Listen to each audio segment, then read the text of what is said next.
எந்த சூழ்நிலையும் அவர் அண்டி நின்று என்னை பிரிக்காது காத்து கொள்வார்.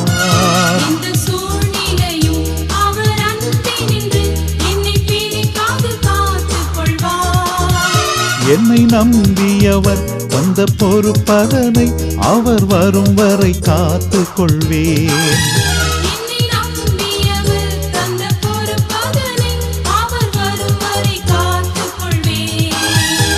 ஆனந்தமே பரமானந்தமே இது மாபெரும் பாக்கியமே.